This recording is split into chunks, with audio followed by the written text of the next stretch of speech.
All right, Centennial season spotlight continues, and we're going to focus on one Cameron Neely was obviously a terrific Bruin, one of the best of all time. Injuries cut short his career, but in Mhm. 726 games, he had 694 points, 395 goals, 299 assists, and he was a great playoff performer as well. Never won a cup with the Bruins or went to 2 cup finals.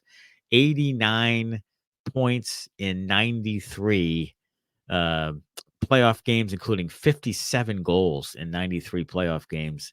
For Cam, he had 17 hat tricks in his career and was the prototypical power forward.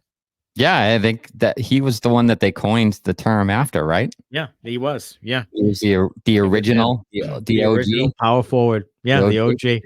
the OG And power he forward. was, and he had this at the end of his career as we were in, high school and going into Mhm. early college. Like he would score like literally every game. And He he would. didn't play every game, but when he got back into the line, it was uncanny. He would take nights off, and then he would not play back to backs for a while because of Mhm. his injuries.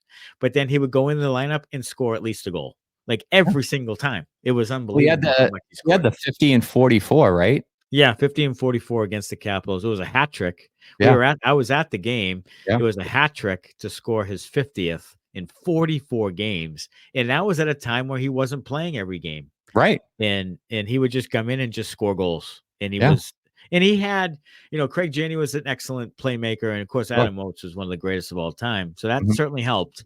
But he had incredible accuracy with the shot, and he also had some real skill with the puck, great hand-eye coordination. Sure. Like he had really good skill too, and he could tip pucks, and he could, you know, pick corners and all that type of stuff. Had a great shot. Like he had in the slot. You talk about bumper position with Bergeron in the Yeah, slot. Neely was like he was like Brett Hull. It was like automatic if he yeah, got he into was the deadly slot from there.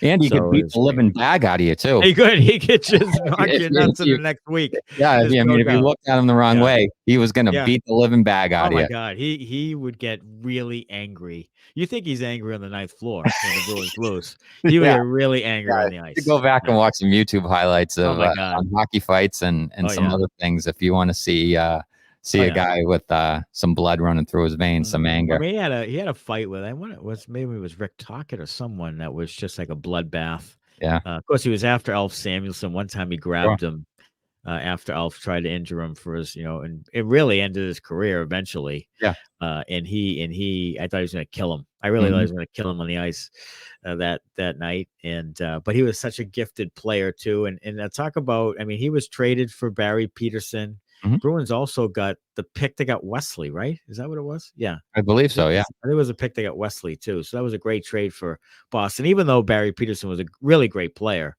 he was. But he ended He's up one of my being favorites, having his actually. yeah, he had most of his great years with Boston, but that trade with Vancouver was a great one, great foresight by Harry Sinden and everyone, and now Neely's a team president and has been a lifelong Bruin and just one of the really great players in Bruins history for sure. And if he played longer, he would be probably up there with Orr as he would certainly be the greatest forward probably ever. I mean, he would have probably passed Espo and Busick and all them if he had been healthy and Yeah, not the probably. big banging forward that he was. But and you know what? When people talk about like a Milan Lucic, like if he, why doesn't he hit every night? Why doesn't he do this and that? And that's the result as Cam Neely when you go out and hit every night for 82 games and through the playoffs, and it shortens your career. Like, so Sure. you have to make that decision. Are you going to do that every night or are you going to try to get through